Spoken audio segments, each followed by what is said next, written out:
السلام عليكم ورحمة الله وبركاته. ازيكم عاملين ايه؟ يا رب تكونوا دايما بخير. فيديو النهارده هنتعلم مع بعض اول طقم كورنيش هعمله معاكم على القناة. هو موديل موج البحر. قبل كده عملت لكم فيديو بازاي بنرسم الموجة واتعلمنا ازاي نرسم باترون عشان يسهل علينا القص وما نبوظش القماش لو انت مبتدئة. تمام. هسيب لك اللينك في صندوق الوصف تحت في السهم اللي اسفل الفيديو، وهسيبه لك برده في اول تعليق مثبت عشان لو حابة تشوفي ازاي رسمنا الباترون اللي هننفذ عليه موديل موج البحر. تمام كده. يلا بينا ندخل على الفيديو ونشوف ازاي هنقص موديل موج البحر وقد بياخد قد ايه قماش وبيتقص ازاي. كل حاجه هنعرفها مع بعض داخل الفيديو. بس لو اول مره بتشوفيني ما تنسونيش في لايك وشير سبسكرايب وفعل الجرس عشان يوصلك مني اشعار بكل جديد. ويلا بينا نشوف طقم موديل موج البحر بياخد قد ايه ساده وبياخد قد ايه منقوش وبيتقص ازاي. تمام يلا بينا. حاطه الصور بتاعته ده واللي هننفذه مع بعض. بياخد 3 منقوش و3 منقوش و3 ساده. تمام كده. اول حاجه هعمل ايه؟ هقيس المنقوش. هقيس اول حاجه خالص الملايه وهاخد 2 متر و20 سم. طب انا ليه خدت 2؟ القرصه طبعا بتاع السرير بتبقى 2 متر. تمام كده.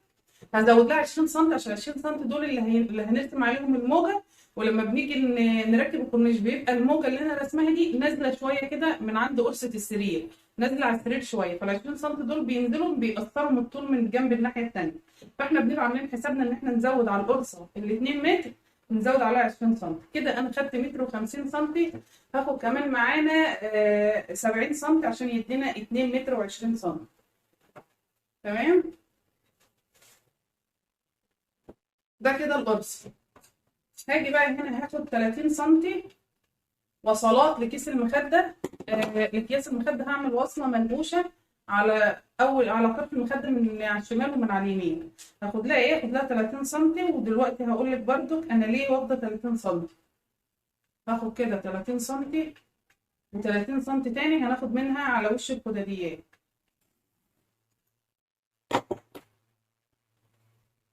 ده كده 60 سم اهو.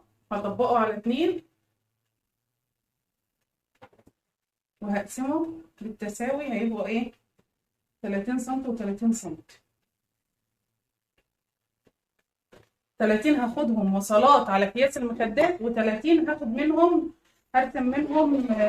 هاخد منهم قطعة احطها على وش الخداديات. تمام. 30 سم دول هسيبهم على جنب هنشوف هنقصهم ازاي. و30 سم بتوع اكياس المخدات دول هطبقهم 2 بالشكل ده كده اهو عشان اقصر المسافه بس. وهرجع اطبقهم 2 كده، يعني هقسمهم 15 و15.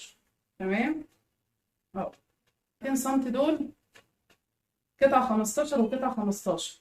ده هتنيها 2 كده هنشوفها في التقفيل. بتنيها 2 كده وبوصلها على كيس المخده بالشكل ده كده، يعني عشان ما يبقاش فيه رافيه على طرف الكيس بتاع المخده. دول القطعتين اللي هنوصلهم على قياس المخدات. تمام. القطعه اللي بقت معانا من 3 متر ده هاخد منها شرايط. هقسمها ل3 شرايط.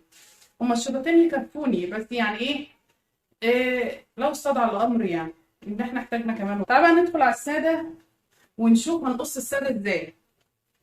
اول حاجه هعملها في الساده في ان انا هقص الاول خالص المتر بتاع الكورنيش واقسمه على 2 50 و50.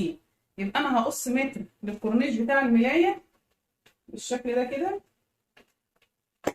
يبقى انا كده قصيت الكورنيش بتاع الملايه 50 و50 هنوصلهم في بعض. تمام كده.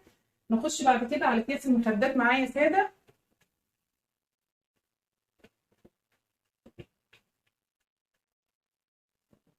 هناخد الاول الخداديات والمخدات هاخد 55 سم للخداديات. تمام اهو. هاخد 55 للخداديات.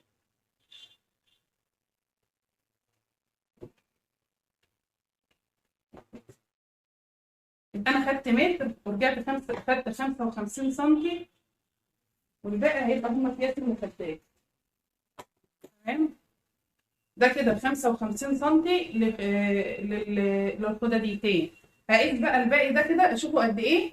انا محتاجه متر 45 سم هوصل عليه الوصلات من الجنب من على الشمال واليمين الزياده دي. تمام.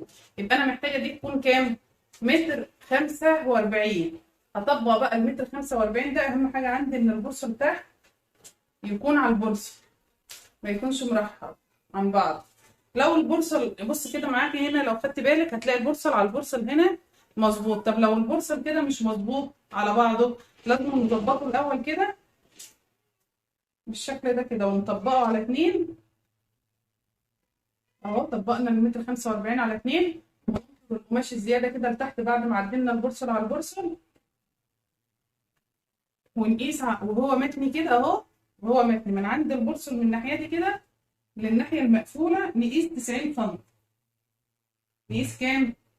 90 سم. انا هاخد 92 عشان انا بقفلها تانية على تانية، مش بقفلها على السرفله. تمام. والزياده دي كده هتنها لجوه كده واقصها. بص بالشكل ده كده، الزياده ده هناخدها، دي اللي هنستخدمها مع اكياس المخدات، اكياس الخداديات. يبقى الزياده اللي هتطلع معانا من جنب ال 90 سم دي، الزياده دي هنتنها لجوه كده ونقصها كده بالشكل ده.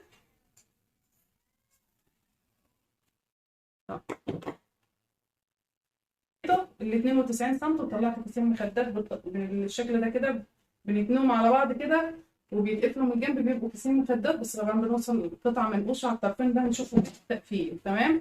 يبقى عايزين نراجع مع بعض بسرعه كده. احنا قصينا ايه؟ قصينا من منقوش 2 متر و20 سم، قصينا 30 سم سيبناهم على بعضها زي ما هي، وقصينا 30 تاني طبقناها على 2 وقسمناهم 15 و15. ده الوصلات بتاع اكياس المخدات. اتفضل مننا قطعة حوالي 24 سم، قسمتها ل3 شرايط. تمام كده. ده استخدمها في الخداديات، اطرنشها على وش الخدادية. هنشوف ازاي دلوقتي، وهنقص ونكمل مع بعض. قطعة 30 سم هنقصها دلوقتي مع بعض ونشوف هنعمل فيها ايه. اما بالنسبة بقى للسادة، قصيت متر وقسمته على 2، ده للكورنيش 50 و50 هوصلهم في بعض. قصيت 55 سم للخداديات ومتر 45 سم للكيسين المخدات، وخدت من جنبهم قطعة بالطول زي ما قصيناها قبل كده في طقم السرير العادي. يلا بينا بقى نشوف هنقص الموجة ازاي. طبعا انا عامله الباترون معاكم قبل كده، هرسم الباترون على الملايه وهقصها، ونشوف الخداديات هنقص ازاي القطعه اللي هتتحط على وش الخداديات. عرضها 55 سم وطولها بطول القماش، بعرض القماش اللي هو معانا يعني. المهم ان هي كانت القطعه دي 55 سم، قصتها معاكم دي للخداديات. هنشوف هنعمل فيها ايه. طبعا انا معايا اي خداديه، الخداديه دايما بتبقى 55 في 75. تمام. فانا محتاجه من القماش ده وهو متني كده، هاخد من ناحيه البورصل من الناحيه المفتوحه هاخد 75 سم. طبعا ده 55، هاخد 75 سم لان محتاجه اشتغل على وش منفصل. يعني ايه منفصل؟ يعني مش موصول مع قطعه في الظهر. تمام. يعني منفصل لوحده عشان اعرف اشتغل عليه. انا هاخد 75 سم كده وهقص الباقي من الناحيه المقفوله. اهم حاجه ان البورصل يبقى على البورصل من الناحيه التانيه. تمام. هشيل انا كده الزياده. طب معايا الظهر المفروض يبقى كام؟ الظهر المفروض يبقى معايا 90 سم، الوش 75 والظهر 90. القطعه اللي طلعت دي مقفوله اهي، هفصلها 2 قد بعض بالتساوي اهو. بقى معايا قطعتين، الوش 55 في 75 والظهر معايا دول 55 في كام طول؟ هنشوفها قد ايه بقى طول. 43. 43 سم. انا محتاجه الظهر دوت يبقى 90 سم. يبقى انا محتاجه هنا 50 سم، محتاجه هنا 48 سم. تمام. محتاجه 48 سم. طبعا ده كده كان 50 سم، هخليها 48 بدل 50 بدل 52. تمام. هخلي دي 48. العرض بقى اهم حاجه ان هو يكون 55 اللي هو عرض القماش. هطبقها على 2 كده، هي طويله اهي متر 45، هطبقها على 2 بالشكل ده كده، واخد منهم قطعتين كماله في ظهر الخداديه بالشكل ده كده. هجيبها على اول الخداديه كده بالناحيه دي لحد الطرف التاني عشان تبقى نفس العرض بتاع الخداديه من هنا كده، وهشيل القطعه الزياده دي. تمام. دي القطعه الزياده اللي طلعت، ده مش هنرميها، دي هنحتاجها، هنعمل منها فلونكه على الملايه. تمام. هنخليها للاخر. دلوقتي القطعتين دول اللي انا طلعتهم دول عرضهم 55 في 52. انا محتاجه ال 52 دول يبقوا 48 عشان يبقى الظهر معانا 90 سم زي ما انا ايه عودتكم ان انا بعمل الظهر 90 سم على طول. يبقى القطعتين الاتنين مع بعض لما نيجي نجمعهم على بعض اللي هم 90. انا شفت اللي اتبقى ايه من جنب وشاف الخداديه طلع معايا 43، هحتاج معاها 48 وشلت زياده بالشكل ده كده. القطعتين دول هيبقوا في ظهر الخداديه. طب احنا هنشتغل على وش الخداديه ايه؟ 3 شرايط. ده هنشوف بقى في فيديو التقفيل ازاي بنقفل الخداديه. انا عملت 3 شرايط اهو، كل شريط 8 سم عملتهم للخداديه، وهنشوف ال 30 سم اللي انا قصيتهم معاكم هنعمل بهم ايه. 30 سم دول انا محتاجه قطعتين يكونوا بنفس طول الخداديه اللي هو 75 سم، وبالعرض اللي انا قلت عليه 30 سم. اهو انا هشوف الوش معايا اهو، وهقص الزياده. هاخد على قد الوش كده وهشيل الزياده دي. شلت انا كده اهو الزياده،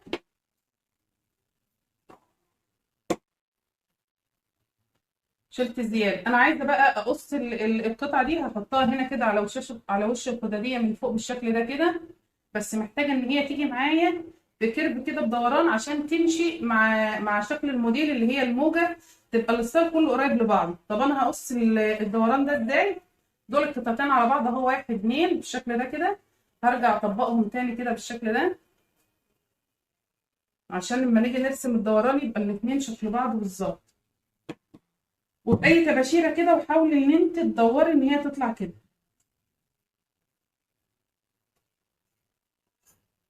انا همشي كده، يعني انا متعوده ان انا اقصها على طول. همشي كده بالويم كده، وهحاول الف بايدي كده ان هي تبقى على شكل دايره الشكل ده كده.